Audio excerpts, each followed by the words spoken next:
Right. I think I'm live. That's a good thing. Today I will speak to executives. I'm sharing this on a couple of places.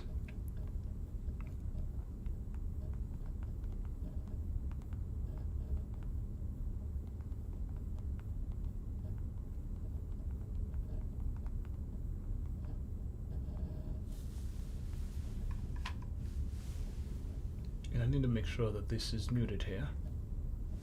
Yeah, so I don't hear any text messages that pop up. Very good.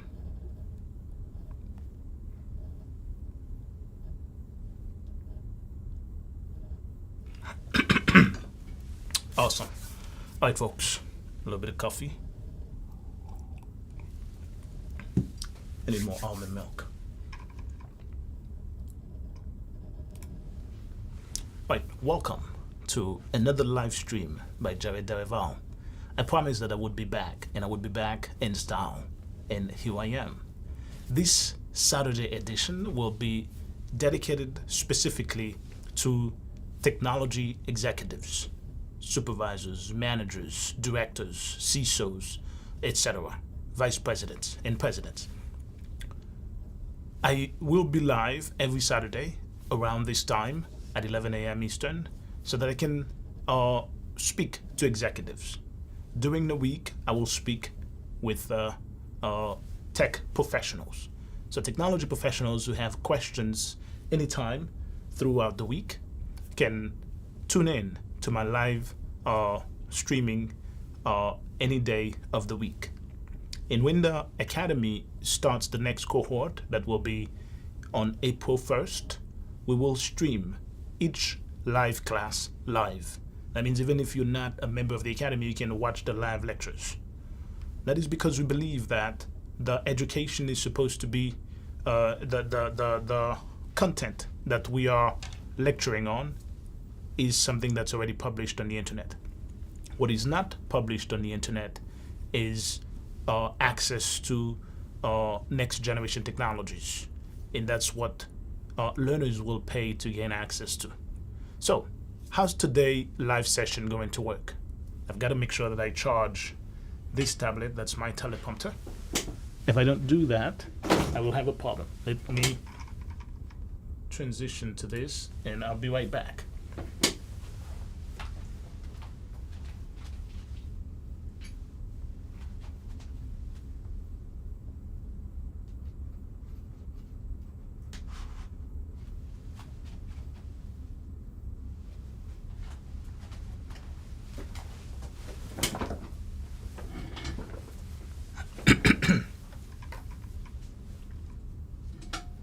Okay, that's much better.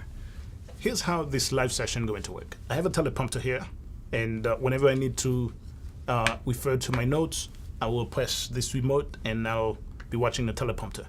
You can interact with me and ask questions, and this live will be a short live session of about 15 to 20 minutes. Let's get this started. My name is Jared Derival. I am a technology professional with about 20 years of experience. I have worked as help desk professional, administrator, engineer, architect, manager, and chief information security officer. Today I work entirely as a consultant where I advise government institutions and Fortune 500 companies about how to secure their IT and cybersecurity infrastructures. I also am the founder of Magna Cyber Academy. This is a platform that I am building together with my peers, where we're giving access to anyone who's interested in learning technology. We're giving them access to next generation technologies, Cisco, Palo Alto, Fortinet, Aruba, and the list goes on. Today, live session will be specifically to speak to executives. And I think naturally it comes with a little bit of nervousness. That's why I have my coffee right here. What are we talking about today? The big technology layoff, and the true reason behind that. And what can we do? What can we do to rectify that? Well, naturally, a lot of people would ask, why is it happening? Who's responsible for that? And if, depending on where you stand, you will say, Well, the companies are responsible, or the professionals are responsible.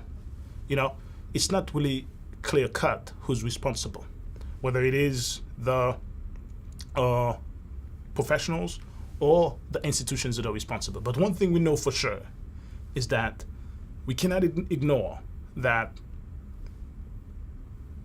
every week we have some type of technology layoff. And depending on what interest you have in that, you might amplify the news of the layoff, or you might also amplify the better news. Me, I'm a good news person. I don't like bad news. And I think people have enough bad news in their lives. They don't need me to come and bring them bad news. They have all kinds of places that are bringing bad news to them pervasively. So me, every time you hear from me, I want it to be about good news. So although this is not my favorite topic, the technology layoff, I want to let you know that I have good news for you. And I'll share this good news towards the end of these live sessions. Things are never as bad as they make them sound. This live stream idea came about when I saw a post from a very popular influencer or content creator on LinkedIn, and her name is Alexis. Alexis published sometimes this week that she is marked safe from annual tech layoffs. I think LinkedIn has a feature now where you can mark yourself safe. And in the post reads something along those lines.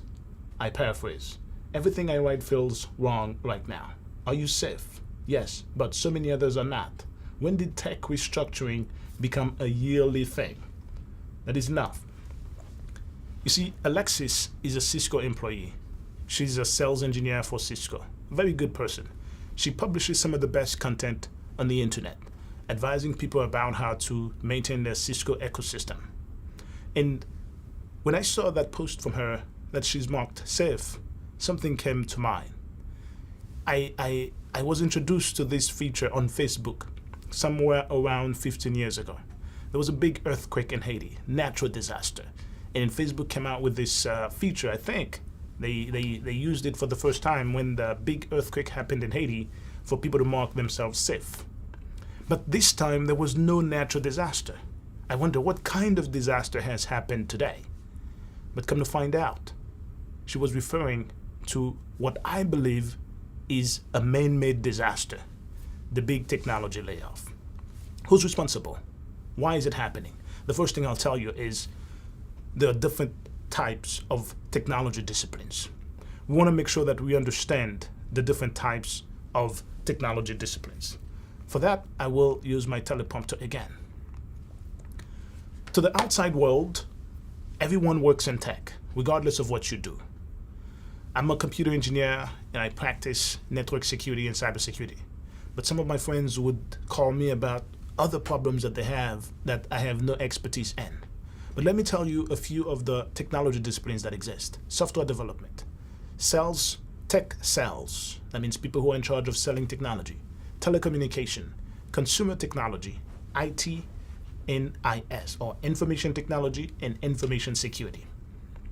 Now, regardless of where in these different disciplines that layoff happens, people will say there's layoff happening in tech. But those people who follow me, they are mostly interested in information technology and information security. So, information technology is the foundation of the technology industry. Now, the technology industry in general has about 4 million Americans working in that sector today. It's a big sector. It's not one of those that can disappear. If you remove 20% of the IT or cybersecurity professionals, the world crumbles, literally. That means the airplanes no longer fly, the banks no longer function, the stores don't function, the fast food restaurants don't function, even the dealership, the buses, nothing functions if you remove the information technology discipline. If you remove 20% of it, the economy will suffer very, very big consequences. So, I bring good news to you to say that in spite of how many times you may have seen people mark themselves safe from big tech layoffs, this is not a disaster that's coming to wipe the face of the earth or wipe the technology discipline in general. That is because it is impossible in the modern days for business to be conducted without technology. Now that we understand the different technology disciplines that exist, let's understand why the tech layoff is happening. Now, there has been a technology revolution, something that started, in my opinion, somewhere around 2017, 2018. Technology was being transformed into something new. You heard more and more about next generation firewalls. You heard about next generation software defined networking. The cloud became a much bigger deal than it was before, and so many other revolutions that happened somewhere around that time. As a result of that, institutions had to upgrade their technology. If you were using old stateful firewalls, now it kind of became a requirement for you to move away from that and adopt a new next generation firewall, implement next generation firewalls to replace your stateful firewalls. If you had older switches, Cisco was changing the Catalyst line, and it was necessary for businesses to migrate to the newer technologies. Network access controls, Cisco ICE had the first version somewhere around this time as well. And Aruba ClearPass, and now FortiNAC. These are new things that were added into the information technology and information security fields, primarily to help fight cyber attacks, those attacks that become more and more sophisticated. As hackers develop new strategies to penetrate networks around the world, technology vendors developed new techniques to fight against the hackers. So businesses naturally were incentivized to migrate to those newer technologies so that they can benefit from the security features that they provide. Now, fast. As a result of that, you had a lot of companies moving away from older technologies and to newer technologies. And then COVID happened. That accelerated this adoption of new technologies. People started working from home, and that it was necessary, it was a requirement for businesses to be able to support that. And so massive amount of projects were being implemented. And so one of the things that happened is that there was a lack of planning for this network modernization project that really massively started all around the country and all around the world. And I believe there was a significant lack or absence of strategic hiring as well. As businesses started to implement those network modernization projects or those migration projects, they didn't necessarily strategize the hiring process sufficiently. Another reason is impulsive hiring. And the final reason I would say is misfit. What I mean by that is that you had people in roles that they didn't belong in. And why is that? The primary reason is that when a company is thinking about a project, they have options about how they go about implementing this project. Naturally, they would want their internal staff to implement it. They already have an IT staff. It would be natural for this IT staff to implement the new technology. But remember the word new technology. That means they didn't know it before.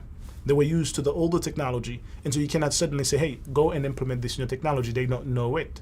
If you were using ASA, for instance, and suddenly you're moving to Firepower, you might get by because it's the same Cisco flavor. But if you're moving from ASA to Palo Alto, or from ASA to FortiGate, or to Checkpoint, it is a relatively completely different technology. And so your internal staff didn't really have the skill to implement these projects. Here comes the second choice. You could call the vendor.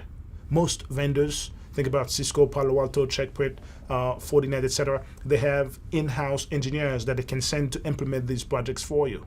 Typically, they call them resident engineers. You could hire a resident engineer from any of these vendors that I just mentioned, and other vendors as well, for a set length of time, 6 months, a year, and so on and so forth. But there is a problem with that. This is prohibitively expensive.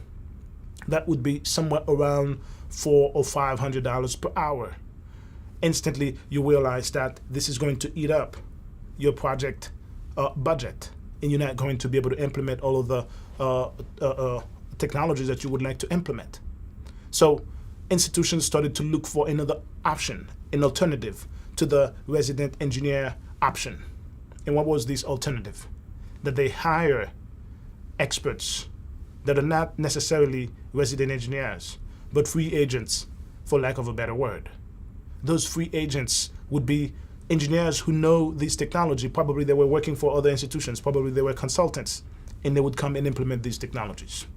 I worked for one of the biggest, if not the absolute largest IT and cybersecurity solutions delivery company in the United States, with about 16,000 employees and generating somewhere around $20 billion a year. I would move from one client to the other. And one of my clients was HHS, Health and Human Services. There I implemented a very limited scope project. That was a Palo Alto Cloud Identity Engine project. And then I moved on to the next client. You see, you have that option as well, but you have the option to hire someone who was working for another company who knows this technology to come and implement your technology. But what the employers who were doing this hiring didn't tell these employees is that they only needed them to implement the project. They didn't have in their plan to hold them forever. But these employees, sometimes didn't realize that they're coming in only to implement a project. And they would think, oh, I'm here to embark on a new journey. It's a whole lot more money, but not as much as the institution would pay for a resident engineer. So if you compare $500 per hour to about $150 per hour, $150 per hour becomes more appealing to the institution, where they would pay a highly skilled engineer about $100 to $150 per hour, and that engineer would have the skills, the same exact skills that the resident engineer from the vendor would have. And so most institutions moved towards this final option, hiring highly skilled engineers who were in touch with the technology because of where they were working before, but who are relative free agents, and they would hire them. But behind this hiring that these employers did, they had the intention to keep them only to implement the project. And they maintained their internal staff as well. And so when the project is implemented, they no longer needed these engineers. And so the natural thing to do is to move towards layoff. But there is one more problem.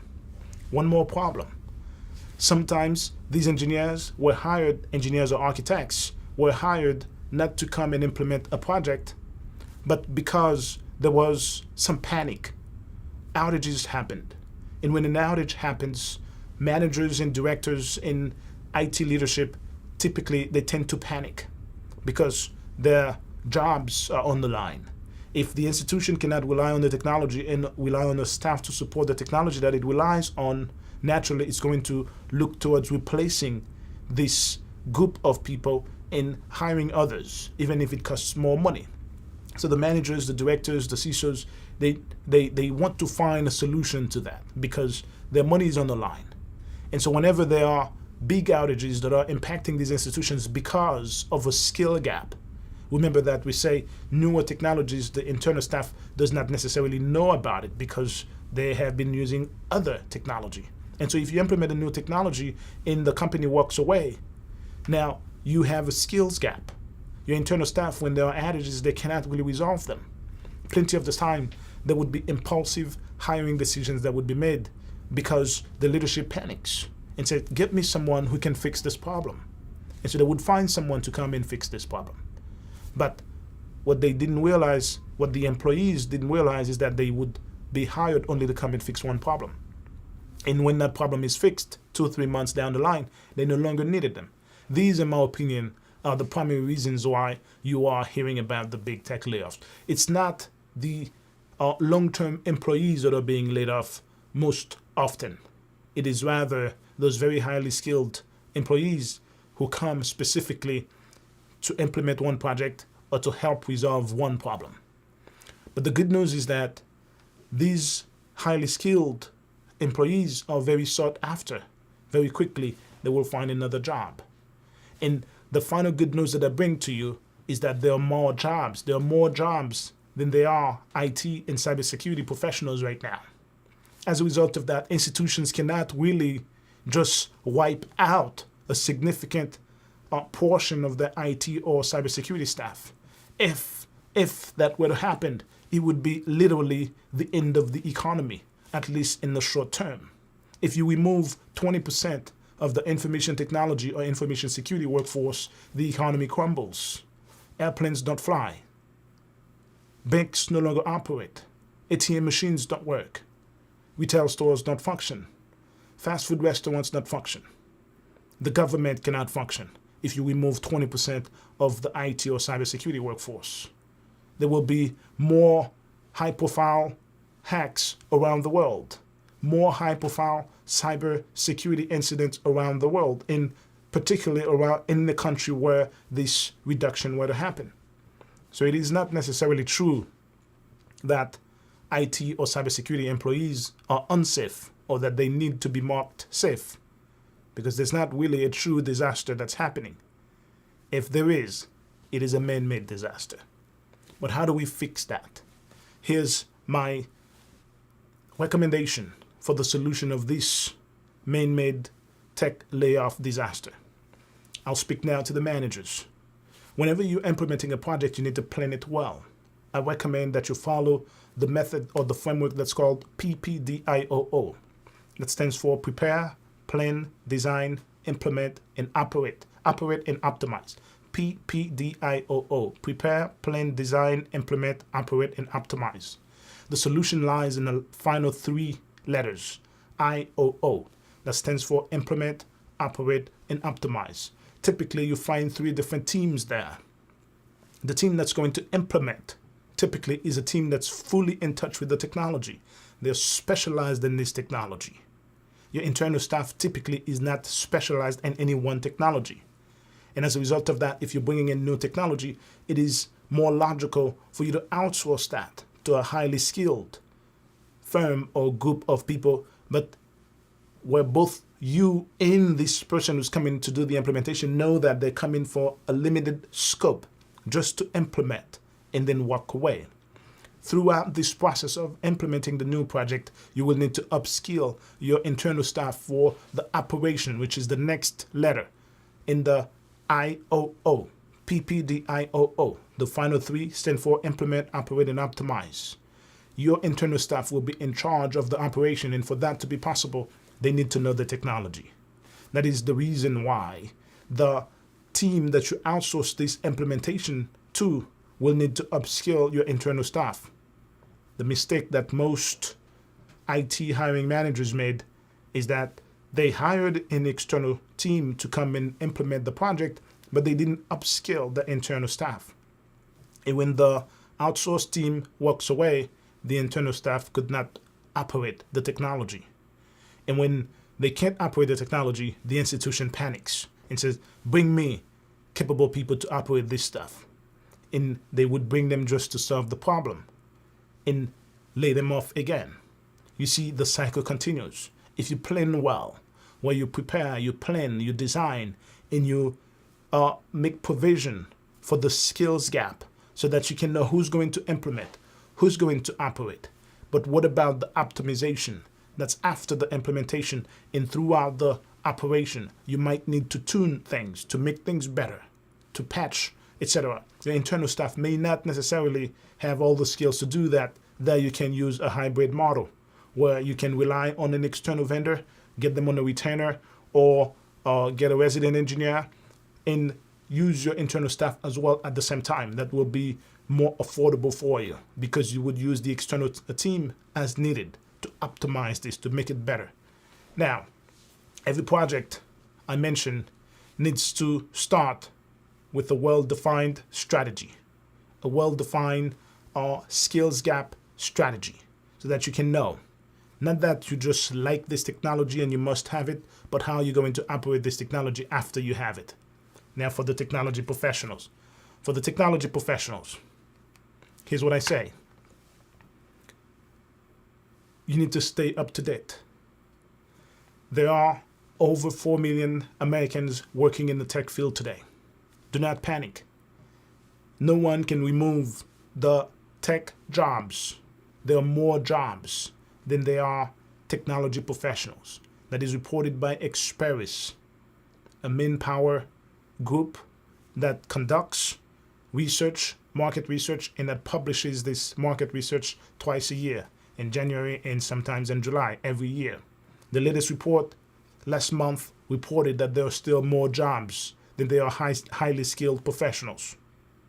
Fortinet reports that there are about 1 million more jobs than there are technology professionals to fill them.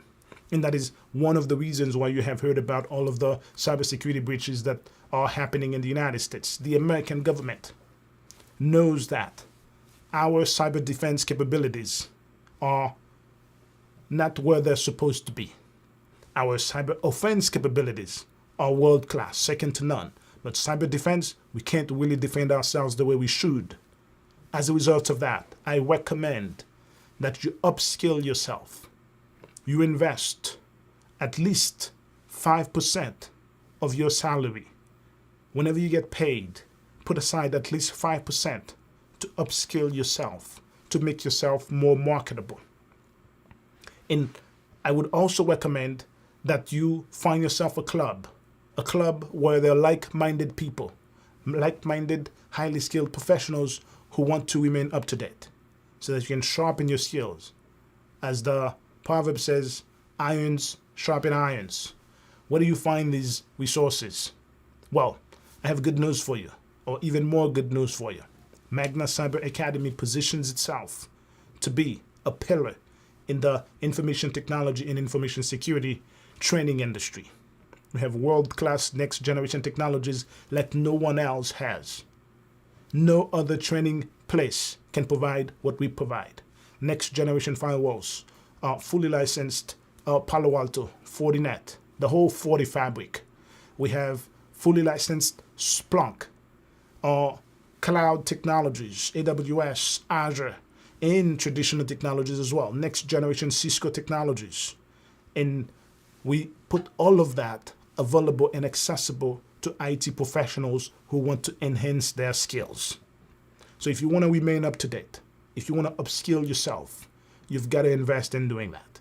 And by doing this, this will be, if ever needed, the true way for you to mark yourself safe against tech layoff. And remember this, invest 5% of your salary to upskill yourself. Remain up to date. And find a club. And we have that club in Magna Cyber Academy. We call it the School of Architects, where engineers come together and learn next generation stuff that are very difficult for people to get their hands on. Think about if you want to get your hands on Fortinet, for instance, you need to have somewhere around $30,000 to buy yourself a Fortinet appliance, to buy the license for a Fortinet appliance, not even the Fortinet physical box, if you were to go that route. Well, that's prohibitive, but we have that at your disposal. And not just Fortinet, we also have Cisco ICE, we have Aruba ClearPass. The School of Architect at Magna Cyber Academy makes that accessible to IT professionals, but not just to IT professionals, but also to hiring managers who want to upskill their internal staff. We give them access to next generation technologies so they can learn from real experts hands-on every day. You need to continuously explore new opportunities. That means mark yourself as open to work on LinkedIn. You don't need to put the green banner. As soon as you mark yourself as open to work, recruiters will find you and they will explore more opportunities with you. Because if you're a highly skilled engineer or architect, you may find yourself in a situation where you are hired for a limited scope project without your knowledge. And once that project is over, you'll be laid off. But you've got to maintain advanced skills so that if ever that happens to you, you can recover very rapidly. I have friends who have been affected, but they recover very rapidly because they are highly skilled. So folks, that was the executive edition of my live streaming sessions. I will see you all again next week for another executive edition. As for you, the tech professionals, tune in on Monday. I'll be live again at 6 p.m. Eastern Standard Time. Take care.